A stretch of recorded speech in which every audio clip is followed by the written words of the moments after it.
बिस्मिल्लाहिर्रहमानिर्रहीम। अस्सलाम वालेकुम। मोहम्मद जमील शाहिद आपसे मुखातब है।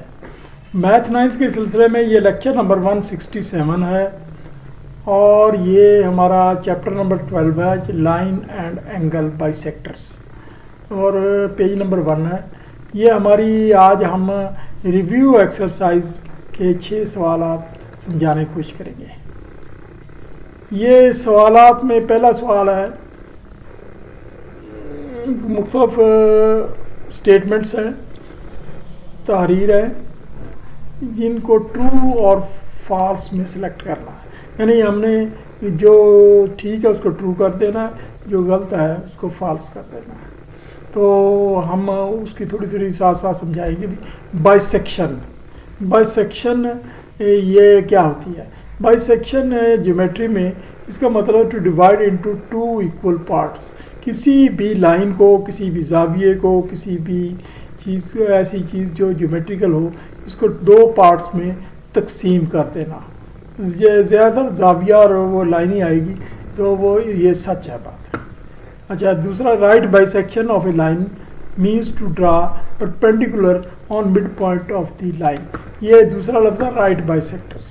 सिंपल बाइसेक्शन का ये तो बता दिया। राइट बाइसेक्टर का मतलब है कि किसी लाइन की पहले मिड पॉइंट ढूंढना, यानी दरमियानी नुक्ता किसी लाइन का, और फिर उस पर एक परपेंडिकुलर बनाना, यानी जो परपेंडिकुलर लाइन होगी उसको राइट बाइसेक्टर कहेंगे, यानी राइट एंगल बनाना दूसरे लफ्ज़ों में। तो right bisector perpendicular on mid point of the line, line के मिड पॉइंट पर बनाना। ये बात ये भी ट्रू है। अच्छा, तीसरा ये है, any point on right bisector of a line is not equidistant from it's points.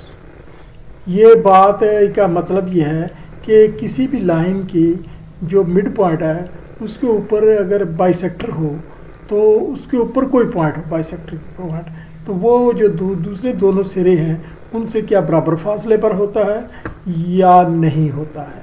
ये बराबर फासले पर होता है। यानी कोई भी लाइन जो वो राइट बाइसेक्टर है, वो उस पर जो भी नुक्ता है वो उसके दोनों सिरों से बराबर फासले पर होता है।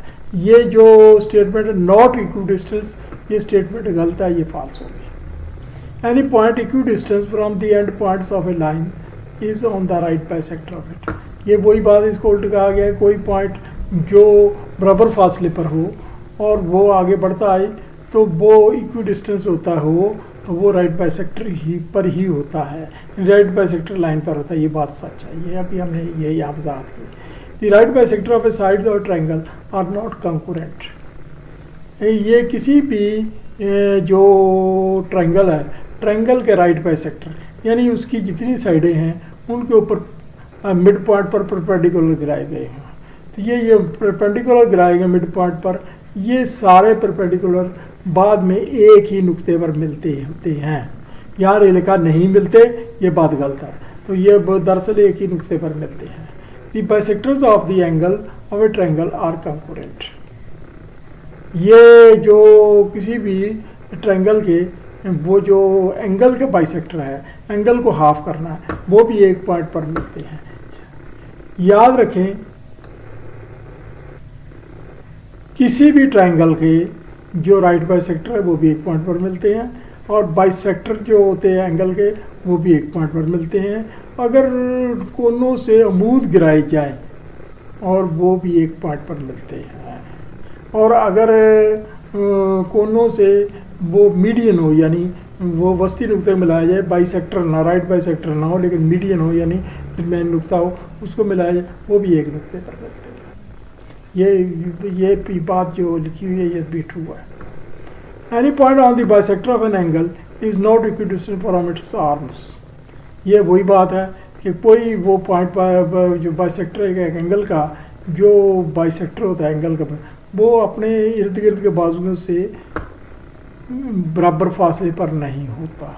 ये बात गलत है, होता है, एक्चुअली होता है। Any point inside of an angle, angle के इनसाइड कोई point equidistant from its arms, arm से is on the bisector of it. ये बात ट्रू है, ये बात ट्रू है। वो एंगल का equidistant from it's arm is not is on the bisector of it, ये बात ट्रू है ये।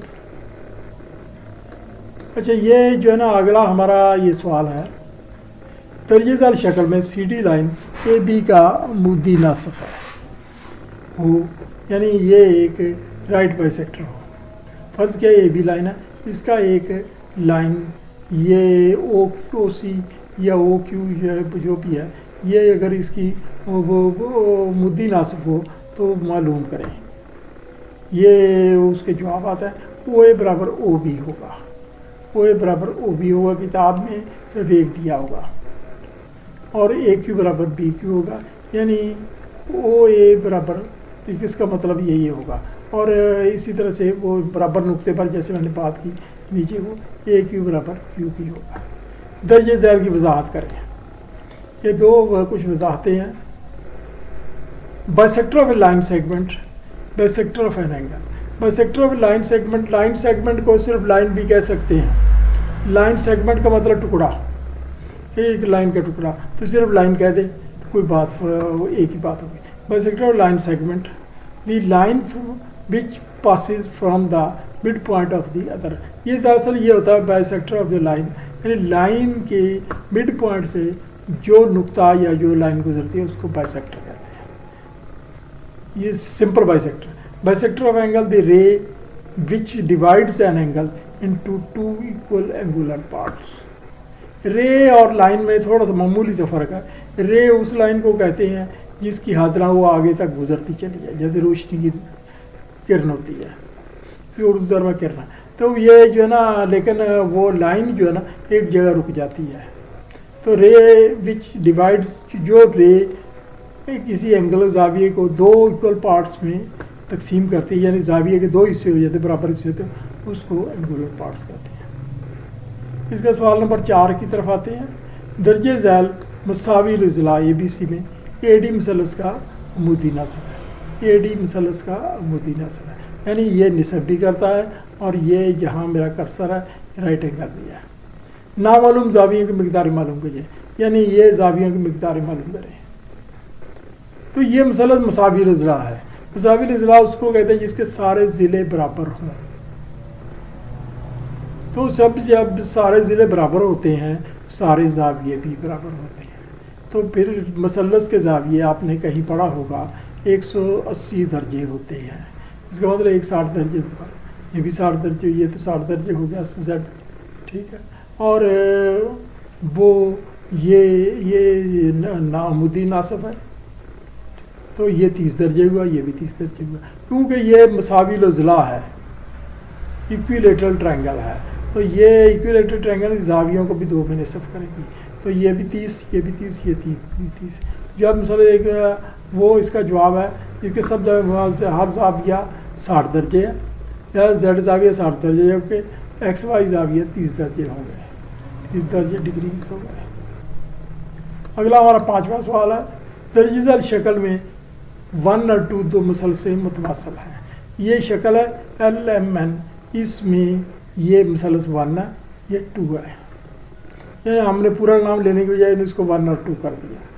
LMN यानी ये LM और ये यहाँ हो, और ये जो दो मुसलसल ये बराबर है, मुतमासल है, यानी कांगुरेंट है। तो अब आपने मालूम करना 2x + 6 में x क्या है और m की वैल्यू मालूम करनी है। सोल्यूशन ट्रायंगल में ON बराबर 12, ON ये O है, ON बराबर 12, तो ये भी 12 होगा, और m बराबर 12। 2x + 6 = 18, ये 18 के बराबर है। तो 2x बराबर 18 - 6 और x बराबर 18 - 6/2 6 होगा। ये तो हमने 5 सवाल लगे, आगे हम 6ठे सवाल की करते हैं। 6ठा सवाल है। दर्जे ज़ैल शक्ल में CD लाइन AB लाइन का अमूदी नासब है। ये CD लाइन AD लाइन का AB लाइन का अमूदी नासब है। ये L से गुजरती है, यानी L से क्रॉस करती है यहाँ पे। अब यहाँ जो बढ़ जाती है, यहाँ इसको इससे मिलाया गया है, यानी AD और DB को मिलाया गया, और 4 सेंटीमीटर बराबर BD, BD बराबर 4 सेंटीमीटर है, और तो ए एल एल बी और ए डी की लंबाई हमारा ए एल एल बी और बी डी की लंबाई हमारा। चलो ये बी बराबर 6 सेंटीमीटर, ये भी 6 सेंटीमीटर है और ये दिया गया है। ये हमें C L D is right bisector, इसमें C L D line right bisector है ऑफ ए बी का, यानी अमूदी नासब है, अमूद भी है निसब भी है, ये इसको सी एल डी है अमूदी नासब।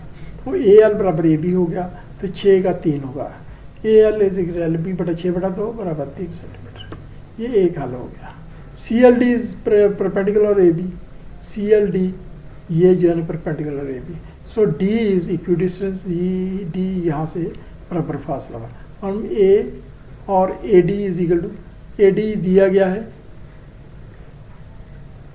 इज इक्वल बी डी, ये भी 4 सेंटीमीटर होगा, क्योंकि इसमें ए बी डी जो है ना ये दिया गया 4 सेंटीमीटर, ये भी चाहिए इक्विडिस्टेंस 4 सेंटीमीटर होगा। ये हमारा ये जो है थ्योरम या ये जो ज्योमेट्री के प्रॉब्लम एक्सरसाइज ये हमारी हल हो गई। उम्मीद है आपको समझ आ गई होगी। तो आपसे रिक्वेस्ट है कि इसको लाइक कर दें, घंटी के बटन को दबा दें, सब्सक्राइब कर दें, जो भी आपका तकाजा हो, जो भी वहाँ रिक्वायरमेंट हो तो ये कर दें। और दीगर ये है कि ग्रुप स्टडी करें, हो सकता है आपके पल्ले काफ़ी बातें ना पड़ी हों, तो मेहनत तो करनी पड़ेगी, मेहनत तो शर्त है। तो अल्लाह ताला आपको वो जो है ना पास करे, कामयाब करे। इम्तहान नज़दीक आ रहे। Thank you very much.